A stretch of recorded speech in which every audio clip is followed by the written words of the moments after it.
Okay, so again, thank you all for tuning in. This is the last panel of the, oh, never mind. Sorry, we just had a few technical issues. What I was saying was that this is our last panel of the day. This is the 2022 Murrow Conference, and I'm delighted to have our four guests here to talk about media literacy and how it relates to Gen Z. So I'm going to give you all a rundown of the panelists before handing it off to our moderator. And our moderator is Abby Kiesa, who is Deputy Director of Circle, a research institute that explores youth civic learning in the US context. Their work is centered on creating ecosystems that encourage sustained political engagement amongst younger generations. They are passionate about how to reduce inequalities found within community, institutional, and political systems. They are joined by Jimmeka Anderson, a PhD candidate in the Curriculum and Instruction Urban Education program at the University of North Carolina at Charlotte. They are also founder and executive director of I Am Not the Media, Inc., an organization that seeks to empower youth through media literacy and creation. They are drawn to improving digital media literacy education for historically marginalized learners. We are also excited to welcome Belinha de Abreu, president of the International Council for Media Literacy. Their research interests tackle information literacy, educational technologies, and youth issues. They are also author of Media Literacy for Justice, Lessons for Changing the World, which is set to be published later in 2022. Finally, Erin McNeill is president of Media Literacy Now. Their initiative seeks to ensure that all K-12 schools instill students with a comprehensive set of media literacy and digital citizenship skills. The organization has educated hundreds of policymakers across the United States, leading the charge to enact 18 laws on media literacy in 9 states. So I hope you all will welcome our panel, and I will now hand it over to Abby, who will take it from here. Thank you so much, Erin. Erin had a really important role in creating this session and were important for your leadership and insights along the way. And of course, thank you to the Murrow Center and the Fletcher School, who we at Tufts Tisch College of Civic Life consider to be great colleagues in the work of building multiracial democratic practice. I'm really excited to dig into this conversation with our great panelists here, talking about media literacy, the role of online culture, and of course, civic engagement. Before I do that, I want to let you all know that we're going to go about this in 4 parts. First, we're going to talk about what is media literacy? What does that even mean? Second, we want to talk about what are our opportunities to talk about media literacy or to build media literacy skills, especially talking with other people. And then when can we use these skills, especially in a civic environment? And then finally, what does it mean to promote more media literacy? And what are our levers for doing that? I'm also going to be asking you a lot of questions. So I hope y'all are ready in the audience, because there are real opportunities here for you to think about your own practices, what you're doing in your work, and maybe what you want to do in the future as well. So even though we don't have a chat function, please chat with the folks who you're with, maybe do some notes yourself, or think of a question and put it in the Q&A. And please don't hesitate to put questions in the Q&A. Erin's going to be moderating it, and we're going to be checking it out throughout the whole thing. But that said, we're going to have a whole section at the very end just for the Q&A things that we don't get to throughout. All right, so let's start. First, our panelists are going to share a little bit more about what they think you need to know about their work related to media literacy and why they do it. So Belinha, do you want to start? Sure. So thank you all for having me, and I appreciate the introduction, Erin, as well. The book actually that he just mentioned came out today, which is a lot earlier than we expected, so it's great news. So the work I do myself is that I work with I've been doing this for 26 years, working with middle school, high school, and college students. I've been working with teachers and nonprofits, and also with people in the community to really talk about how media literacy can be valued and used in a way that will help with comprehension, and also to extend itself to how we interact with each other in society, especially in this last part. I would say the last 6 years has been a lot more about that because of the fact that we're at a place where we don't always talk well with each other. And so media literacy, I think, is a wonderful way to give voice and a, you know, a path to connecting with each other. Thank you so much. Jimmeka, you want to share next? Yes, so I have been working in the media literacy space for about 15 years. I started doing media literacy before I even knew what media literacy was. I just knew I wanted to educate students on how media was at the center of their lives and how it was impacting our perspectives of how we view ourselves and how we view others. And so started doing a lot of programming in the community, specifically working with teens. That's the passion group that I work with. And eventually formed I Am Not the Media through a series of programs that I was doing with teens in the community, and it ended up turning into a nonprofit organization. My passion in this space is looking at how media historically has been utilized as a tool to marginalize and oppress certain populations and groups, but seeing the power that it has to be utilized as a tool for liberation. Thank you so much. Erin? Thanks, Abby. You know, when I started learning about media literacy, it was only about 10 years ago, and I realized this has got to be the most important thing in our world right now, because we're so surrounded by media in our environment. And it was the thing that nobody was talking about. 10, 11 years ago, it was, we were talking about, you know, climate change, yes, environmental issues, all sorts of education issues, so many financial issues, so many challenges to our world. But so much of it is affected by the media and the messages, and we were not talking about it. So I came to realize that putting media literacy into the public policy discussion was a place where I could contribute. And one of the reasons that really I was so passionate about this was I had two young boys who were just being so influenced by all these messages that were not necessarily reflecting the kind of values that I wanted them to have. And I realized that, oh, if it's affecting them so much, it's affecting everybody. You know, it's telling them who they can be and who they should be, who they should want to be, and what they can do.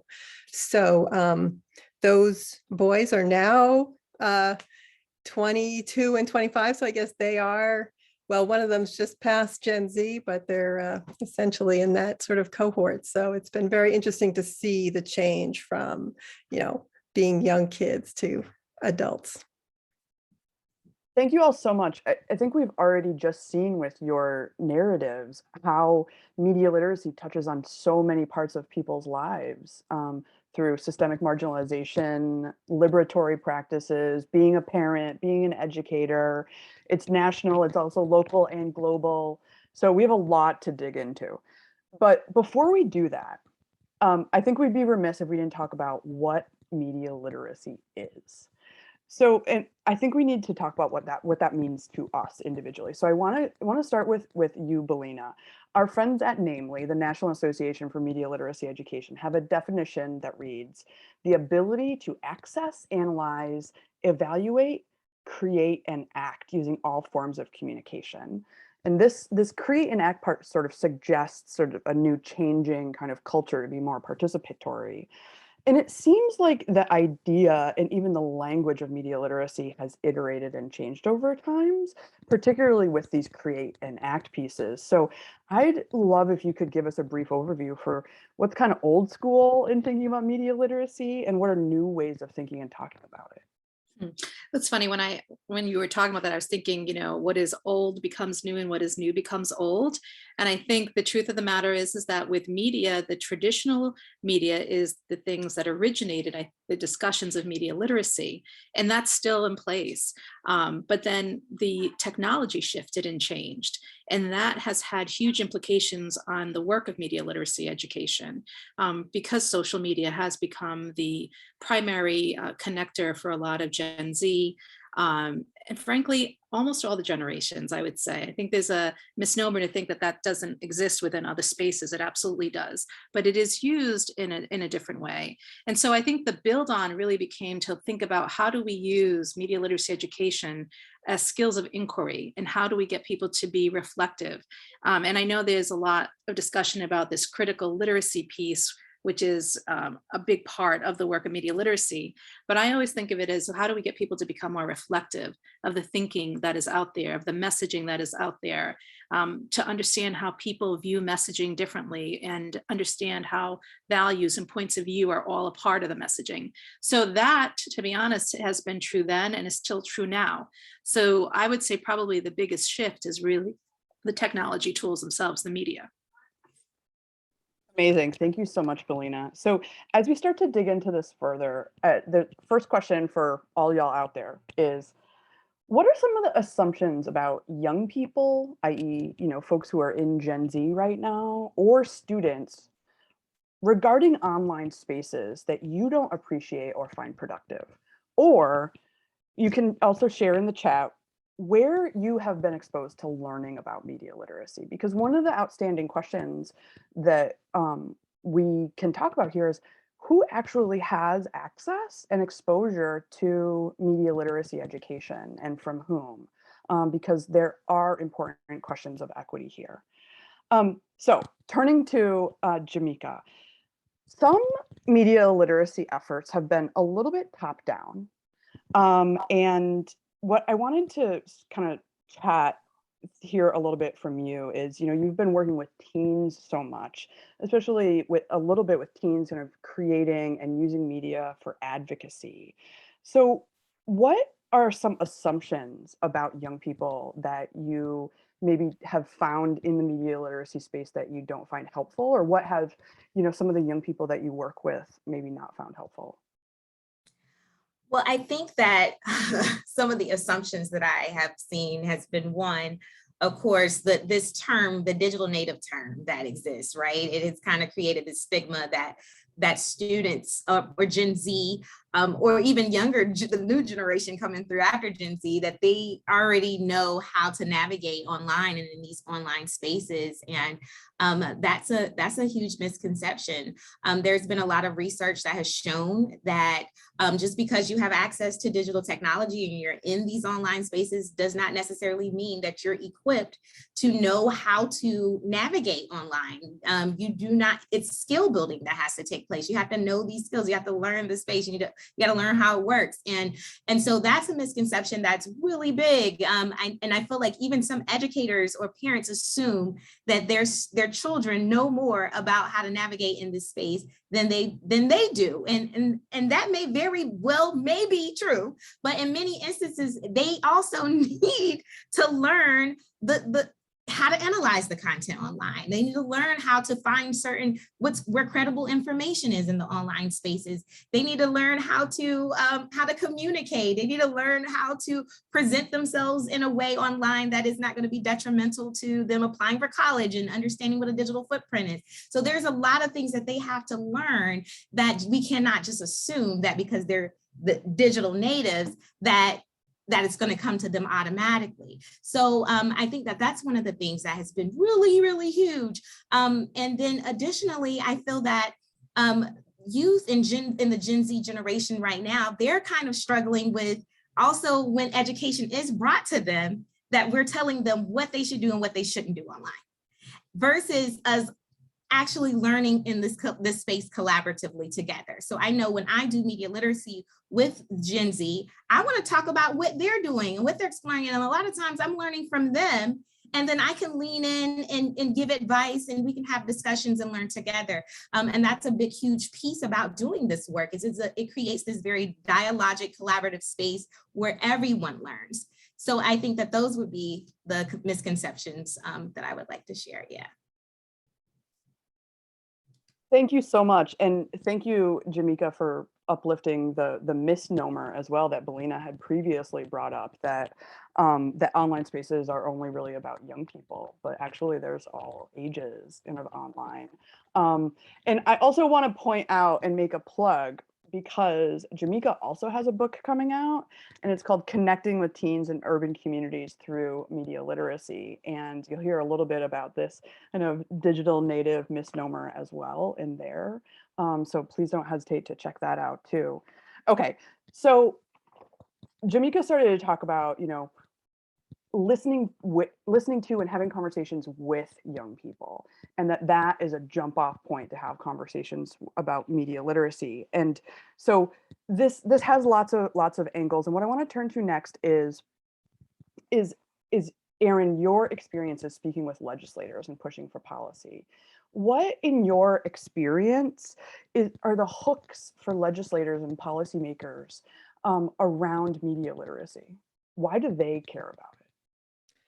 Well, legislators are people, and they have all sorts of interests and experiences. So if you approach them from that direction, I think it really helps the conversation. A lot of people are intimidated by sort of the legislators, even your local state rep, as opposed to a member of Congress. That's really scary. But this is just, we're talking mostly to state reps, and they care about what their constituents want to know about, and they're looking for good policies so that they can serve their constituents. So they want to hear from you, but they're coming from all different directions. A lot of the legislators who have really gotten interested in doing something about the media environment and how young people are sort of exploring it, and in some cases really getting into trouble in that environment. They're really interested in social media, and a lot of times they're grandparents, and they're seeing these effects on their young grandchildren, and that's how they really get interested in what's going on. Not too long ago, we used to see people, legislators, others with maybe, young people or children who were grown up, and they didn't really understand how media was affecting young people. So they would say, oh, the parents should just take away the phone or something. So that was, not bringing people into the conversation, was not helping young people to really understand how this works. And now we're seeing that that's changed, especially as these legislators become grandparents and see what's happening with their young children. But your question was, what are the hooks? So that's a major one, the cyberbullying, the fear. Sometimes it's about fear and safety, but other times it's about just things like, news literacy and civics, and how do we become better, how are we creating better citizens? How are we making our schools a place where we're producing citizens? That's often a hook for legislators, but sometimes they care about other things. They care about representation. They care about science. They care about women's progress or racial justice. So you find out what they're interested in, and then you can talk. That is an amazing list of hooks. It's quite extensive. So seems like there's a hook in there for almost every policymaker. Where does media not touch your life? Yeah, absolutely. So another question for y'all in the audience. We would love to hear from you about when you've had conversations about media literacy or misinformation or news literacy, and how that conversation started. What kicked that conversation off? Okay, so going back to you, Jimmeka, on this question about what kicks off conversations, what starts conversations. In your experiences with the teens that you're working with, I mean, what is it that you've heard from young people about why they want media literacy skills? What is fueling the demand? Yes, well, I think that we're living in a time where so much is happening in the world around them that young people, they want to be heard. They want to be in a space where they feel visible, and they want to share their thoughts and opinions and their feelings. And I think that they're also understanding that they can't do that in any way. And they've been educated on the repercussions a lot of what you do in this online space, but less conversation on how to do it versus what not to do. And so I think that that's why media literacy is so key. It's because it's helping you understand how to reflect. Like I love when Belinha said that, how to be reflective in the space, as well as being critical, but not overly cynical, where you're afraid to even post or share. They want their voice to be heard. And so that's what new media has done. That's what this social media space has done. It's created an opportunity and a platform for teens to be able to voice their opinions. And so media literacy is equipping them with those skills to really analyze and evaluate not just the content that they consume, but the content that they create online. And it also equips them to take action in this space. And so that's why media literacy, I think, is extremely valuable to them, because they want to know how to take action in a way that it's not detrimental to them. Abby, would it be okay for me to add on to Jimmeka? So, and I think Jimmeka is right on point with what she's saying, but I also think one of the things that I've noticed, especially when it comes to university and college students, is that they become engaged in media literacy education when it becomes personal to them. When something that is out there has made a very personal impact on them. And an example of that would be this past semester when the Facebook part of the whistleblower was out, and we were talking about, you know, all the things that were happening on Instagram with girls. It kind of erupted in my class. I was amazed at the number of people who sat back and said, you know, that's what the problem is for me. I'm one of those people on Instagram who had to shut my stuff down. I look at those likes. I'm one of these people who's addicted to, you know, is someone going to say something positive or negative about me today? And it affects me mentally. Mental health has been a huge part of this dialogue. And I think we all realize over time that the media has had an influence on us individually for various reasons, hairstyles, you know, whatever it is that it was that grabbed our attention, celebrities, whatever it may be. But when you've been living in this space, and Gen Z has been living in this space their whole entire lives, that flips the switch. That's where, you know, it even goes back to that first question that you asked me, I mean, what's the change? We didn't all grow up with the media the way they're growing up with media. The media that they see today is constant, it's everywhere.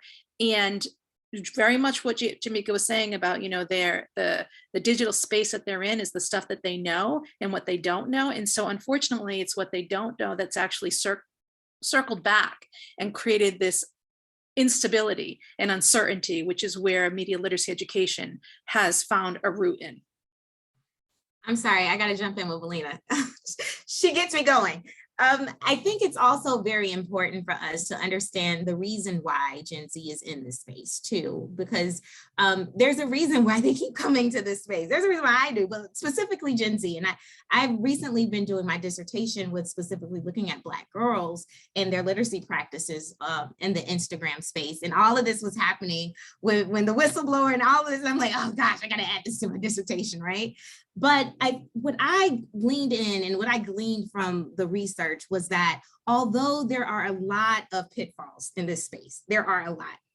What is keeping these girls coming to this space is that this is a space where they have agency, and that's very, very valuable to them at this time, because they're trying to find who they are, and they want to be able to engage in identity construction in many ways. And this space affords that. There's not too many spaces that afford that, especially for youth that are marginalized, especially. This space also allows them to experience self-actualization. It's reaffirming for some of them at the same time where it kind of tackles their self-esteem. When they post that picture and someone says, you're beautiful, you're great, it creates some type of reaffirmation for them. So there are some things that this space is also providing to young people, to adolescents, to Gen Z, that allows them to say, you know what? Maybe I'll give that another shot. I shut it down for a day. Maybe I'll give it another shot. So I think that what we have to do is we have to look at the elements of digital wellness that comes out of this space and talk about and have hard conversations about the things that we need to fix in this space and rectify in this space as well. Because there is some pros and cons for, that these teens see, which is why they're in this space. So that's where a lot of the conversation comes from. And that's also where media literacy can also help have those conversations with those youth to talk about the critical aspects that are harming them, but also the benefits as well. Well, okay. So speaking of pros and cons, we have an audience question that I think hits on one of these topics that gets at that pro con dynamic, which is, what do educators focused on media literacy think about quote unquote cancel culture, and how does that phenomenon affect the way you talk about spending time online? That's a huge issue. Does it matter who goes or? Okay, so I'll be upfront and say that I think cancel culture and censorship are the same thing. It's the yin and the yang. It's the thing that has blown itself up. And unfortunately, it's not a simple answer because there was a lot of issues involved. The thing that has happened a lot is that there's this belief somehow that educators are teaching top down, like, here it is, this is what you're getting, and this is what you're being fed. And a lot of that is not true, because I don't think media literacy is working the way people see it. It sounds great, but it hasn't reached the level of critical, reflective analysis that Jimmeka and I are talking about. It seems like a lot more of it has become very peripheral. So unfortunately, the cancel culture piece will come before it even hits the classroom. So things will be gone before it ever walked in the door. And that's just because of the way we are handling things right now, where there's so much strife and there's so many people who are on very separate sides of many issues that we can't seem to find the dialogue to get to the center, so we can actually have the kind of discourse, the kind of civic impact that we actually want to see coming from this generation. All of our generations, not them, everyone. This is not just, down to just Gen Z. This is a bigger issue than that. And I'll stop here because there's so much more that I could say about that, but this is a work in progress.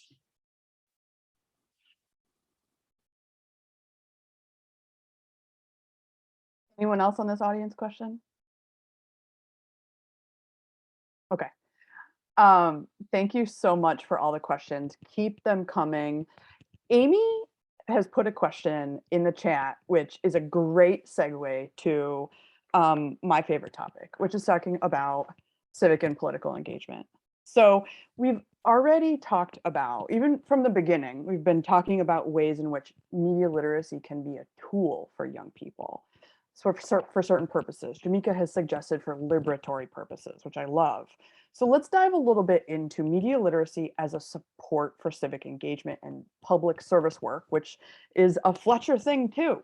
And so in our work at Tisch College, we've actually heard from teens and other youth across the country that civic media creation can help them feel more represented, more informed, and feel like their voices are more powerful. So I would love to throw it to you, Erin, because if I'm remembering correctly, you have a little bit of a history in journalism too, which of course is an important part of the civic life. And I'm wondering, from your work with legislators and from your background with journalists, how can media literacy be used in everyday life?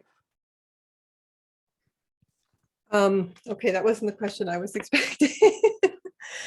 I wanted to comment on what Jimmeka and Belinha were saying earlier about how they, young people want to share their thoughts and feelings and opinions, and also that they're unlike other generations, they've been exposed in this environment for their whole lives, and that brings a certain amount of experience that needs to be heard.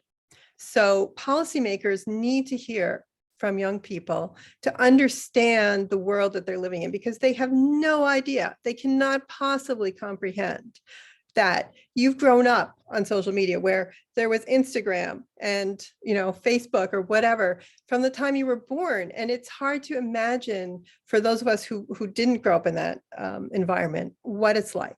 So in order to provide the kind of guidance that the schools need to be providing, the opportunity to discuss and figure this out, the young people need to be stepping forward and saying, this is our experience. And so we really want to encourage young people to get involved in policy. be at the table, be part of the conversation, and demand, call for what you want, ask for what you want, ask for what's needed in schools today, because young people are the ones who know right now. Thank you so much. And that is a great segue to what I wanted to ask Jimmeka, because, Jimmeka, you've already talked about media literacy as a tool. And I Am Not the Media, you use media for community advocacy. What does that specifically look like in your work? What it looks like is allowing students the space to share their stories, to share their experiences, and to also have conversations about the things that matter to them. And by doing so, there's elements of media literacy that I include within every aspect of programming and work that I do with students. I teach them how to, oh, there's an issue you're passionate about. Okay, tell me about that issue. Okay, is that a fact? Where did you find that out? You don't know? Okay, well, I need you to know. You got to bring to me some receipts. What site did you find that? So we're talking about access and analyzing content and making sure it's credible. Okay, now you see this issue that you're passionate about. You want to do something about it. All right, let's create a photo campaign project. Let's put together a site. Let's build something to build awareness about this topic you're passionate about. So now you know how to access these resources. Now let's contribute to the conversation. Now share what you know now that it's based on credible and factual information to the world, to the audience, because you have this unfathomable amount of power that I know many people didn't have before. You have that at your fingertips. So how can we use it? So I know with the programming I do with I Am Not the Media, we do podcasts, we do photo campaign projects. I just started a program, it's in its second year, called the Black Girls Film Camp. This is a space for the youth to create counter narratives. These girls share stories that are not usually visible or represented in the world, but they're narratives, and it's about things that they're passionate about. But before they create that film, they have to write a script. And if there's information in this script and this narrative, they have to do research about it. You can't just put anything on a screen. It has to be credible, it has to be factual. You have to make sure that content that you're presenting is actually true. You can't say, this, I know one film project, she was mentioning a quote about when slavery started, and you can't say it started 600 years ago in the US. Is that true? Where's your documentation? So it's making them understand that there is some level of accountability, although you have this powerful tool that you have to have. And just with ethics, most journalists, they usually have to go through school and learn ethics. Nowadays, you're a journalist, but you haven't went through any kind of schooling to have access to do this kind of work or share content.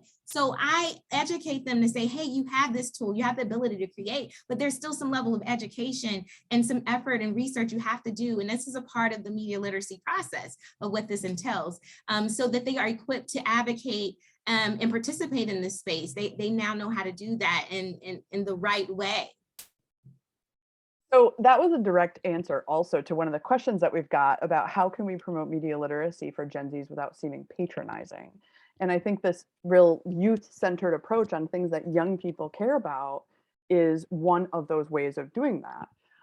And one of the things that we've actually done at Circle too is ask teens about what they would want to do when it comes to media. And one of the things that we heard was that from the 14 and 17-year-olds we talked to, about 1/4 had created media about people and issues in their neighborhood or community, but almost 2 in 5 had not and wanted to.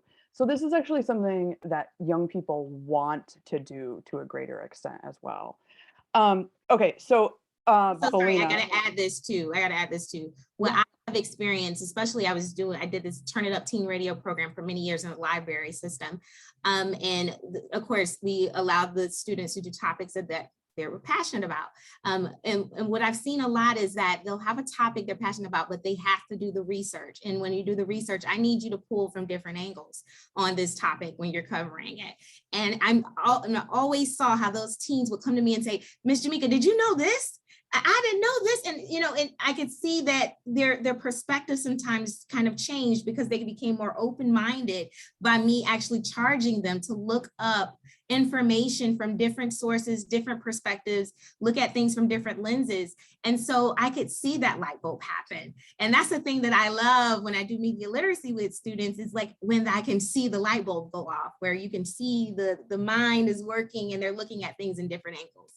Absolutely. And that gets back to what Belinha talked about earlier in terms of media literacy as inquiry. And that's something that is really exciting here. And I want to connect that to the topic of your book, Belinha, which is, of course, media literacy for justice, lessons for changing the world. And so in what ways have you seen media literacy be a vehicle for civic engagement and advocacy, and who has those opportunities right now, and who could use more access to those opportunities? So I think one of the things that I found fascinating was language when I was doing this book, what justice means to different people. And that to me in itself is it is a media literacy construct. Who are the people who are looking at justice, and what viewpoint and what angle, and what does it look like in the US versus globally? Because, you know, I always do work with a lot of my global counterparts, and they often tell me that they feel like they are being dominated by a US perspective in a country that doesn't have the US mentality or experience. So it's a fascinating thing to look at. So I think it's about looking at, you know, representation, which is one of the things that we discussed in the book a lot. It's touching topics that I felt were important because of their current nature, but also at the same time, extending that look to think about, well, if justice right now looks like this, whatever it is that we're seeing around us, what does it look like in the future, and what does it look like for other people? And I always found it was fascinating when I decided to do the global piece. There was a phrasing called Ubuntu, which was a YouTube. The oh my gosh, she's blanking out on his name, but the leader of YouTube, which I should know right now off the top of my head, he's done a lot of work with justice and poverty. And I thought that was so fascinating because we don't talk about justice and poverty the way it's talked about in other countries. And in his own words, he said, you know, the biggest single thing that is justice all over the world is poverty. And we don't acknowledge that. And everything else is a part of that piece. So I think that has been an interesting thing for me to watch. You know, when it came to speaking about, you know, different cultures, I had spoken to someone in Latin America who was really concerned about the way in which their culture was being discussed and infused in different ways, and actually not one that was representative. I sat in a conversation with somebody who was doing eco-media literacy work, and they used a term to reference Native Americans that a Native American in the panel corrected, because this is the terminology that we tend to use here, but it is actually not the terminology that they would be using. So I think what I've learned more than anything else is very much the importance of language, the importance, Bono, by the way, is who I was thinking of, my apologies, just came to me, but it's the importance of how we negotiate meaning when we talk to people who don't have the same viewpoint. And just to add to that, I know we've had a lot of discussions in the media literacy world about filter bubbles. And I still think that's still the singular problem that we're facing, where our bubbles are been constructed only by the perspective that we see that is close to us. And we need to step outside of there, because that is where we see where other people are negotiating their own meaning on the issues that are mindful to them, civically mindful of them, and even for our students, because you're going to sit in front of a room in a classroom with 25 bodies or 30 bodies of people who don't have the same perspective. And so they're not going to feel the same way as you. And I think that actually lends itself to what Jimmeka was saying with her students. They come at you with an issue without perspective, and the research allows them to gain that perspective, but to grow their own knowledge that maybe their perspective is not someone else's. There's an amazing connection to civic education here, and what we see happening in some high schools, and could happen even more high schools if Erin is successful with this process of inquiry and matching the civic inquiry and the media inquiry, as they're so closely tied. And that's a huge part of the NCSS C3 curriculum too for civic educators, social studies and civics educators, which is really exciting. So we've gotten a couple of questions about this idea of scale. We've gotten a question about libraries. And so, in talking about scale, policy is one lever for achieving some sort of scale. And when we talk about scale here, I think to some extent we're talking about more people being exposed to media literacy education, but I think there's other ways of thinking about that too. So Erin, can you tell us a little bit about what you're seeing in states right now when it comes to policy related to media literacy? Sure. We're seeing a lot more action, first of all. When I started, we had our bill in Massachusetts, and now we've got a number of bills in Massachusetts, including things like financial literacy, and junk food marketing in schools has some media literacy elements, and a bill to either increase or decrease the punishment for sexting. Sex ed includes media literacy, and there was a civics bill that did pass. So just in Massachusetts, we're seeing a lot more people who understand how it connects to all these different things. But beyond that, now there are something like 20 bills that we're watching just this year in 8 or 9 states.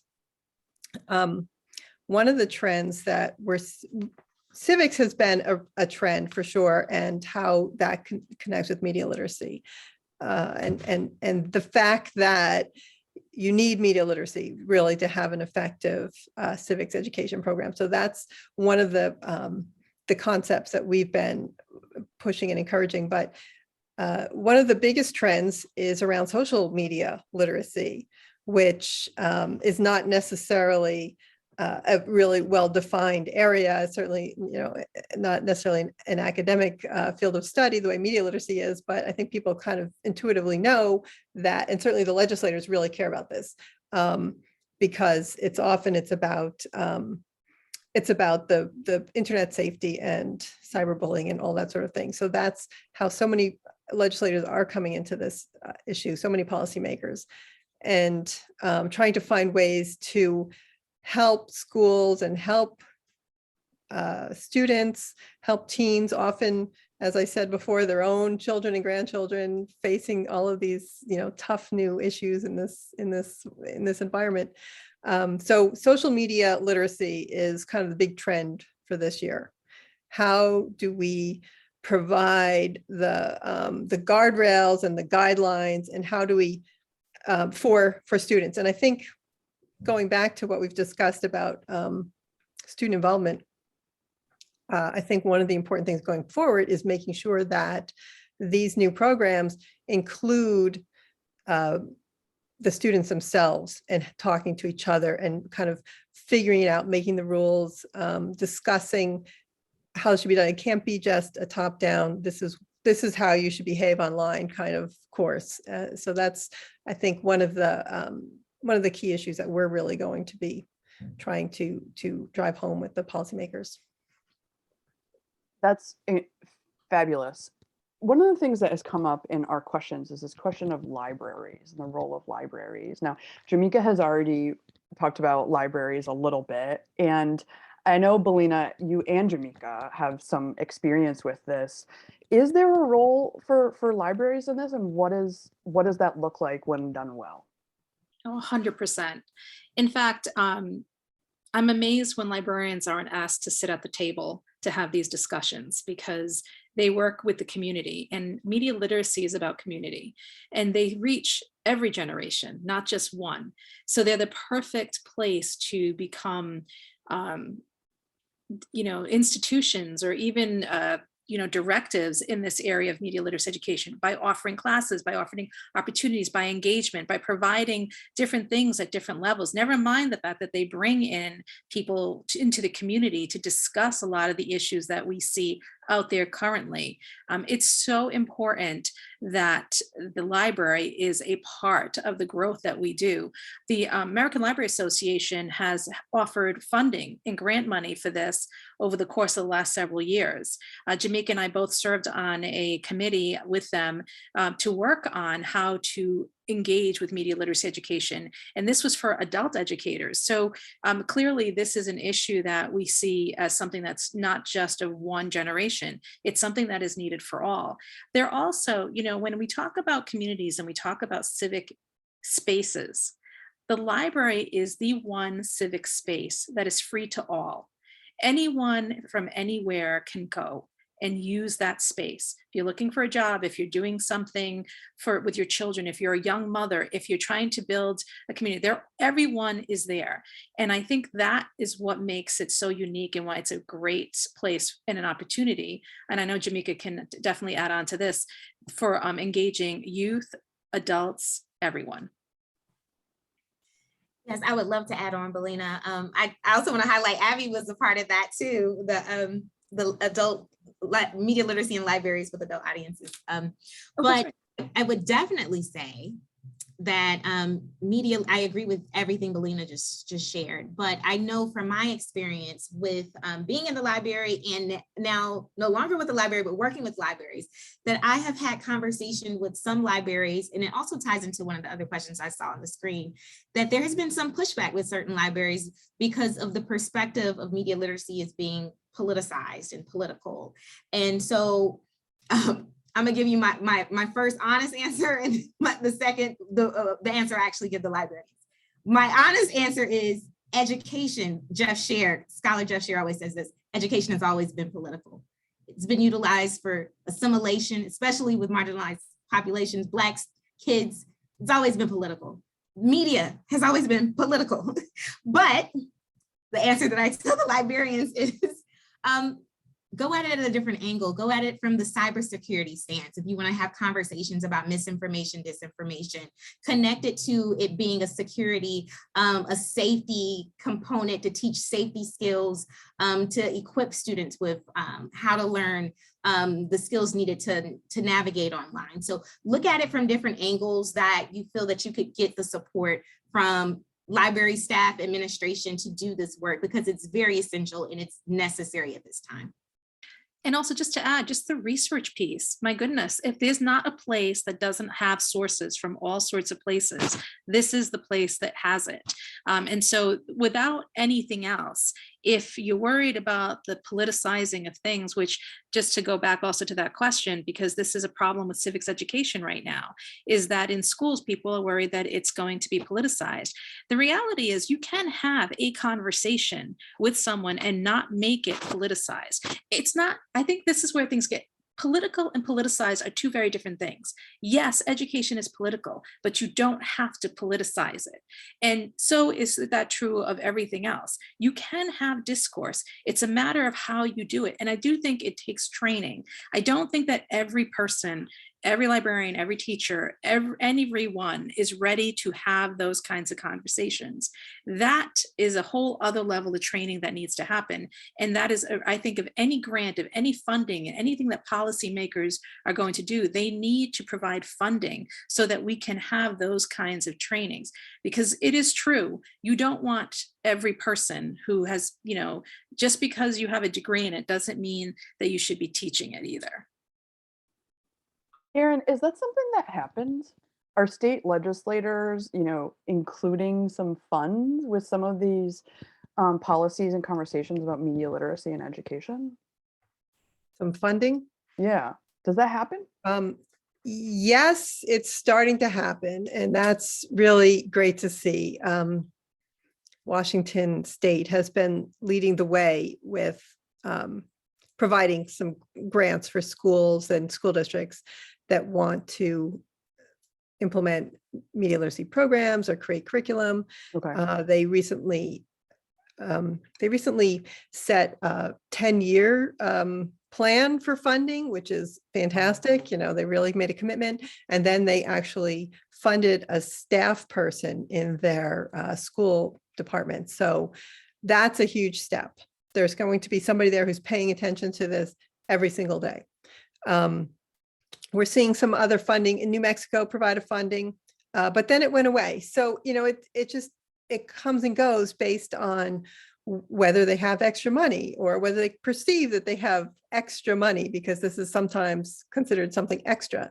So, which is another thing that we're trying to change, that attitude. But, it comes and goes. And that's why really setting policy is so important, so that sets the priorities for the funding.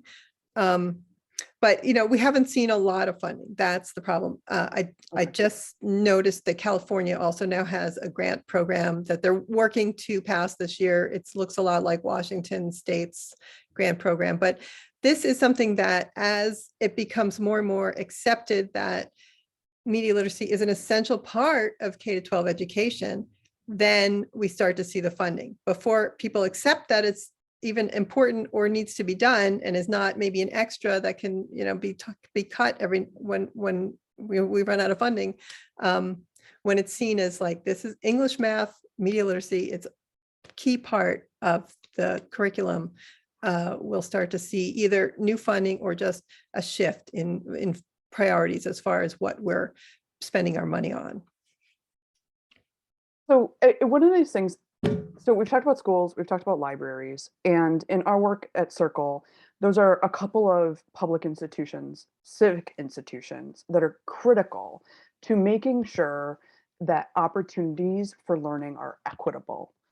And this is one of the things that Circle and other researchers have found time and time again regarding learning about civic skills like media literacy and other civic topics, is that it's dramatically inequitable. We see white students, we see students in higher income districts, we see students who are in urban areas occasionally report more opportunities to learn this stuff. Now, though, those are general trends, and of course that is not about every single community, but this is really an issue when it comes to civic learning, and of course as a part of that, media literacy. So this question of scale is really relevant, but scale that's right for a community, right? And really locally driven, and driven, as Erin's saying, is by states. So one of the things that I think is important to touch on here is who's in the room. And Belinha, you've already referred to this and you brought it up in our conversation. We've talked about students being in the room. We've talked about you've referred to librarians being in the room. When we talk about scale, when we talk about supporting more systemic efforts, what should we be thinking about in terms of who should be informing those ideas and those efforts? Well, I honestly think educators should be a priority here, because the reality is, one of the things that has always bothered me is how much when policy is driven, that usually there isn't an educator in the room. And I've seen this in a number of different reports that have come out recently. A lot of famous people are there who are doing great work in different places, but they're not the people who are on the ground. So the boots on the ground people. And I do think that it's important that we have representation from different curricular areas. I sat in on a policy meeting in my own state where somebody did not think that media literacy had relevance to math or science at that time. And I was blown away. And it was because from their perspective, they didn't teach that. And so they didn't see where the connections to media literacy existed in math or science, which, now I don't think anyone, especially science right now, would actually even question that.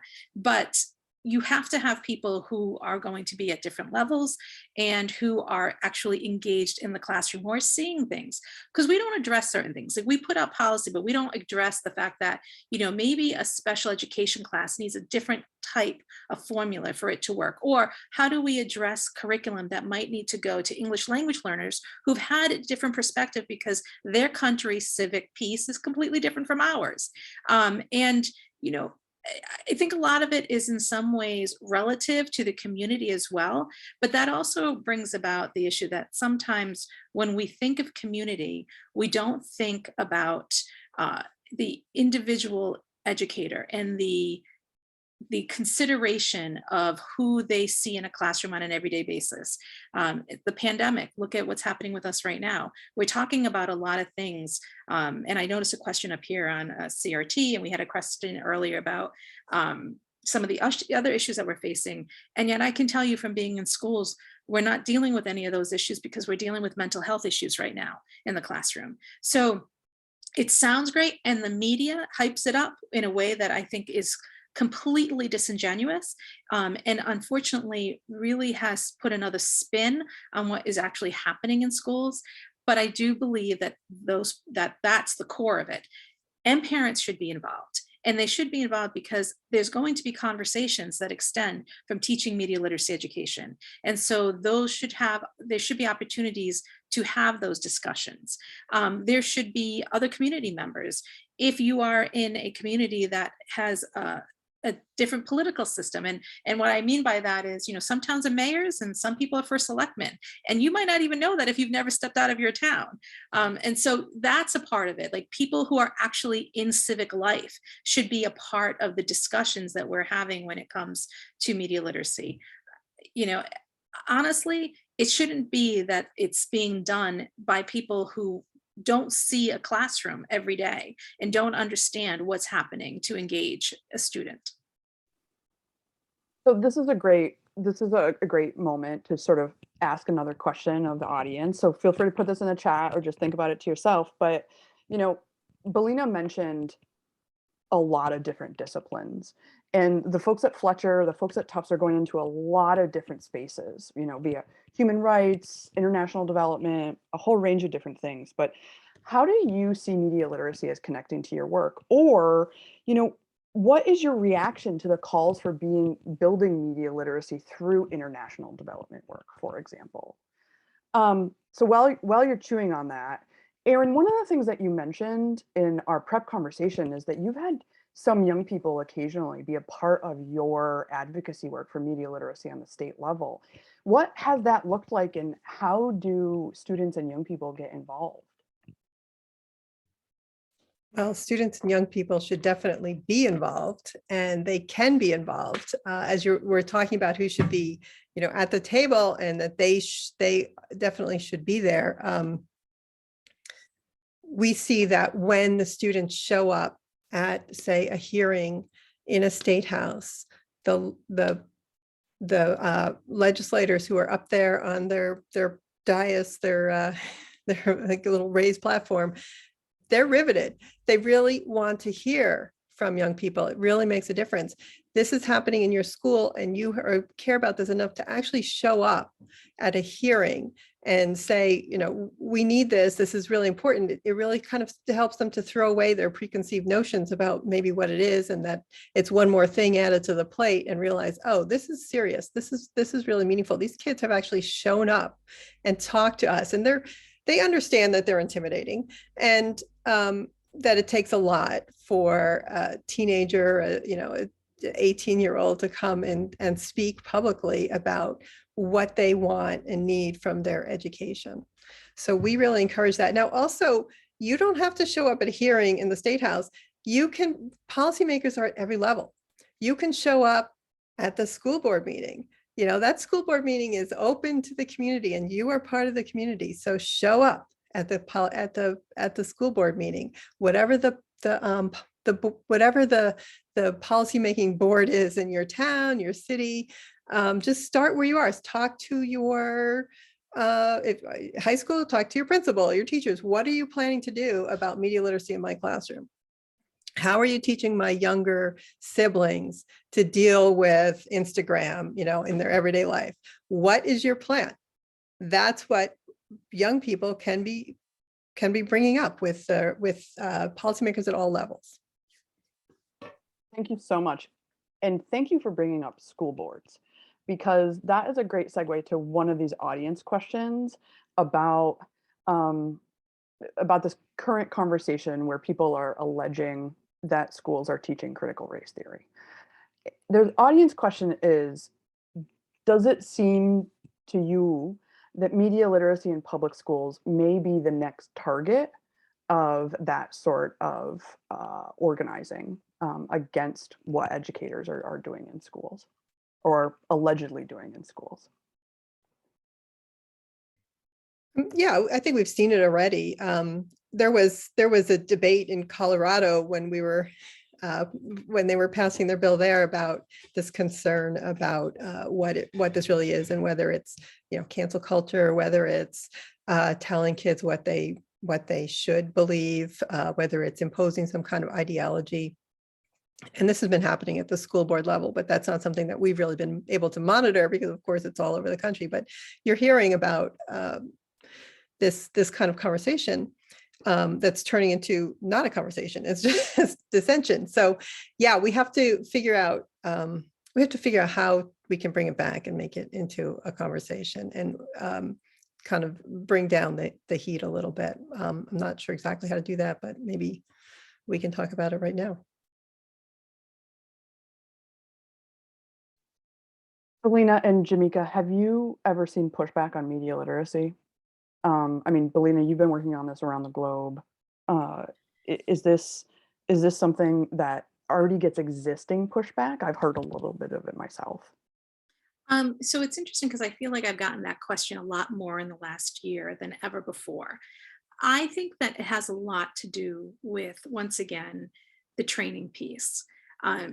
The reality is that if you don't know how to talk about media with youth, and frankly, it can be pushback from the youth too. There's this assumption that's only coming from the parents, but if you are someone who comes into this with very much a protectionist lens, and everything that they're doing is wrong, kids are going to shut down. So there will be no moving forward with teaching anything in that respect. So I think the reality is that I don't know that people know what media literacy is. And that's part of the problem, is that we go into these spaces because what people know about media literacy right now has to do with fake news and mis and disinformation, because that's what put it on the board. If I've been doing this for 26 years, why is it taken for the last 6 years where all of a sudden everything is blown up left and right? And that's the reality. And it's because we haven't had these really in-depth conversations, and we're still not really having them. And it's true that what Erin was saying is that the way to get to policyholders, policymakers, is really to get them to what is personalized to them, and it's their grandchildren and so forth. But that's still a protectionist lens in many ways. They want to fix what's wrong because they don't know why it's going wrong in the way that it's going. But there's so much more to that. And I think, what Jimmeka mentioned earlier is, the piece of this that is so amazing is what can be generated when you actually have those skills in place, and the creation piece and the advocacy piece, and whatever it is that takes off to get there. I always tell this to my college students. It used to be when I would teach media literacy, in the first week, it'd be like, bam, we'd run and we'd start having conversations. It takes about week 6, because you can already see this, what stance is she coming from? Is she going to be left? Is she going to be right? Where is she coming from? And at the end of the semester, I always ask the students at the end, what do you think my political affiliation is? And almost every semester it has been, we don't really know. Then I've done my job. Because the other problem that has come with this is that people assume that you have to be political in this role, and you don't. What you need to do is to provide information and resources, and you need to be able to expand thinking. Ad fonts, I'm sure, not everybody knows about ad fonts, but I tend to use this tool. It's fabulous. It's this resource which allows you to see all the media from the left to the right and in between. And it's a great starting point for people to see, where am I getting my media, and where is it that it's been placed along the scale? And then say, okay, now look at the other side. What are they hearing? If you're all listening to all the things on the left or all the things on the right, or you're somewhere in the middle, where are you going outside of that? How about stepping outside of the US and looking at media from another country's perspective? Because the global community has a whole other perspective about us that we don't see, and we get very limited global information within the US to see them. So there's a lot of this that I think really is about growing our thinking and growing our ability to communicate better by growing where we get our knowledge. And can I add something that Belinha said earlier? people don't know often what media literacy is and how it connects to these different subjects like math and science. And part of our jobs as advocates is to educate people, policymakers, educators. A lot of people don't know what media literacy is. We've not too long ago, most people had never heard of it. Now we're hearing it a lot more. We hear this term a lot more. A lot of people have at least heard of it, but what is it? That's something that we really need to bring as part of our advocacy. How does it connect to math? How does it connect to science? How does it connect to every part of your life? So that's, it's like you bring people in, often, as you said, they're coming in from a protectionist standpoint. So yeah, that's where they're starting. So that allows you to open that conversation. This is, yes, this is how media literacy helps with your concern. And then it also helps with all of these other things. So you kind of bring them in and bring them along. And that's what we see has been, really helps and really works. Abby, I would be remiss if I didn't just highlight that I do media literacy different in different spaces. And I'm just being all the way transparent. I do media literacy when I go out to libraries and do programs, when I go out to schools and public spaces and do programs, but then I create my own experiences with programming, what I call and consider counter spaces. And those are spaces that are specifically for marginalized populations. And I do what's considered critical media literacy. So the conversations are a lot more different, but it's in these counter spaces, which are spaces that are, different from the majority and hegemonic influences and power, the influences of power, roles, and dynamics. And we have conversations about the roles of power in those spaces. So there's a difference between this critical media literacy concept and just media literacy, which it's a whole nother, probably a whole nother conversation, a whole nother panel. But yeah, I would be remiss if I didn't say, just as a media literacy educator, I do media literacy differently in different spaces. And can I just add to that? In order for that to work, the way she's talking about it, and she does an amazing job, is because you have respectful discourse in all those spaces. And that's a building block for the things that we do. You can't do media literacy if you can't acknowledge who's in the room with you and the different experiences that they're having. And I think that is something that is incredibly important in all the work that we do. Media literacy doesn't work if you don't have the me in media literacy, which is something that was coined by Dr. Considine, David Considine at one point, where you actually can see that media choices have influence, and those choices may not be my choices, they're your choices.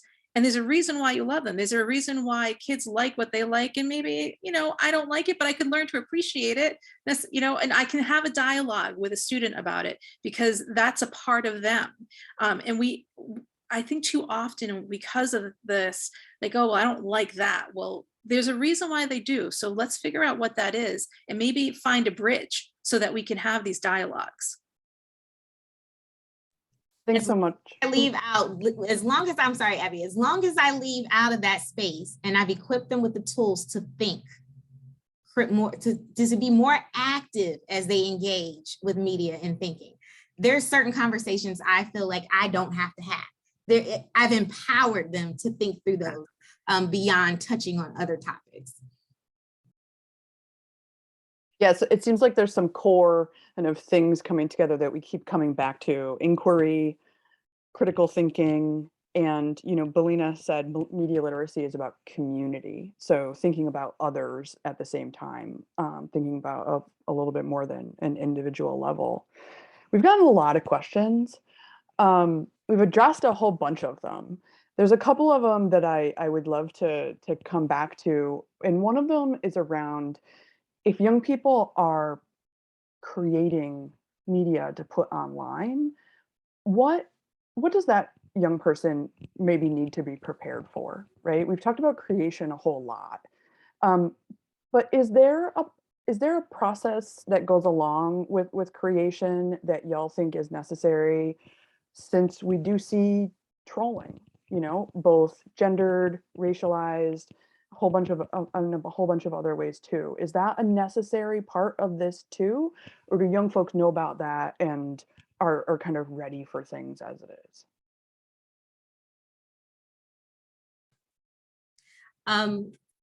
That was a two-part question in my opinion.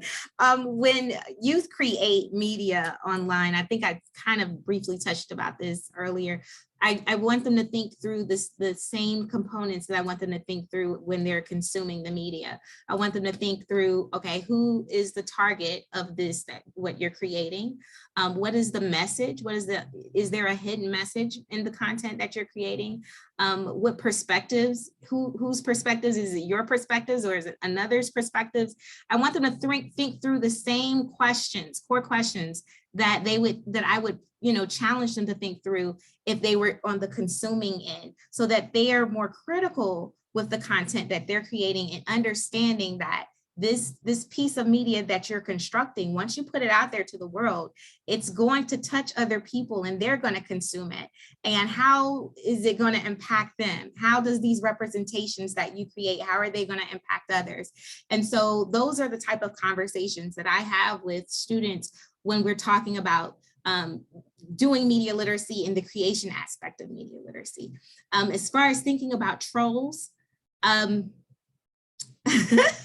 we have conversations about trolling, but if you're standing in your truth and what you're creating and knowing the intent behind what you're creating, I feel for them to be empowered, especially if it's something that they're passionate about as far as social justice is concerned, or anything that they're wanting to do to put their voice out there. Trolls are gonna be out there. Haters are gonna be out there regardless. I created a Black Girls Film Camp. I was told I was a racist. I mean, it's just gonna happen, So I think we all are aware, and these youth are aware that the trolls exist, but making sure they're critically creating content that they know what is the end goal, what is your why for creating this and putting it out there to the world. Thank you so much, Jimmeka. So we're almost at time, but I don't want to leave this space without talking about what students can do. We've talked a little bit about Erin's advocacy work and what that might look like in Shared Media Literacy Now URL. Erin, Belinha, Jimmeka, what are things that you think students can do now about media literacy, about spreading media literacy? I'll jump in. I would also be remiss if I didn't share a resource. Right now, I'm the project manager for an initiative called the Citizenship Initiative. And it is a free resource available online at cybercitizenshipeducation.org. My call to action would be educate yourself before you take action. And so there's a lot of resources available online that have been curated. So you don't have to search for them across the different spaces online. They've been curated into this one hub. And go through that site and pull some articles to read, play some games, educate yourself on how to better navigate online. And you never know, some things you may learn and you can start educating others. And so equip yourself, arm yourself through education so you can educate others. And so once you're educated, then start talking. You brought up scale before, and yes, we're trying to push states to make changes to their policy, and we're trying to educate policymakers and make them aware of these issues. But it takes so much more than one person, me or one person in a state. We need to really build sort of this whole, army of people who are talking about the issue. So start talking about it. Start talking to, as I said, school boards, or just the school principal, or the head of whatever institution you're in, and ask them, what are you doing? What are you doing, and what's your plan for media literacy? We also have tools on our website. You can go to the Take Action page, and you can easily connect with your legislator. You can send them a little video message. There doesn't have to be a bill. You just start educating. This is an important issue. You should be paying attention to it. We have another Pathways site that you can find there that talks about specific actions you can take at the local level. And I would just add, I think sometimes it doesn't come from actually the idea of saying promoting media literacy, but an issue that drives media literacy. So what's the issue? And then how does media literacy fit into that? And many schools have opportunities where students can engage in discourse, whether it's a school newspaper, whether it's a vlog, or they produce their own television programming, so forth. Start there, talk to your administrators. Sometimes getting things, talk to your teacher. If that's really the direction you want to go, how do you do that? And then ask to be on the curriculum building committee that allows for you to put a class on the books and why it's important. And then, go there. I think, once again, this is a grassroots effort. I think, when it comes so far from the top down, we lose a little bit of perspective on what's happening on the ground. And so getting the kids to say, hey, this is what's happened, and then go back to policy makers and say, look what we did and what could happen if this became something that we could make in every single school. Thank you all so much. I love ending that on the idea of young people creating their own education spaces. That seems perfect. And I want to thank so much Erin Spittler, who put this all together and has been working behind the scenes while we've all been chatting. Thank you, Belinha and Erin and Jimmeka. The links to all of their work are in the chat, including the upcoming books and Belinha's that came out today. And I also just want to thank the Murrow Center for hosting all of us. It's been great to have this connection between the Tisch Center, Tisch College of Civic Life, and Fletcher and the Murrow Center. So thank you, everyone, and we will talk to you soon. Again, thank you all for joining. We are going to head into our closing remarks, but again, this was a wonderful panel and we really appreciate it.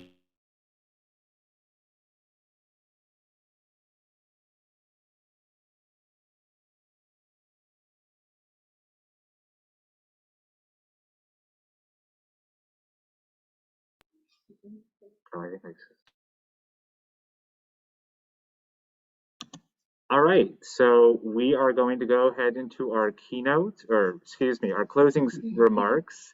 Yeah, thank you all for hanging in there.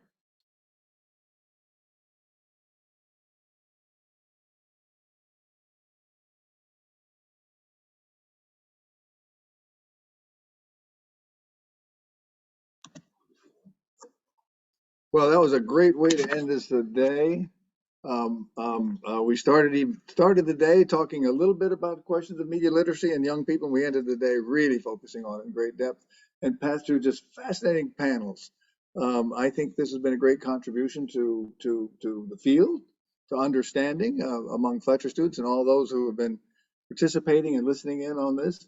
And I just think that the students have done an extraordinary job, Etta and your team, pulling this together. So I think with a hand for all our organizers.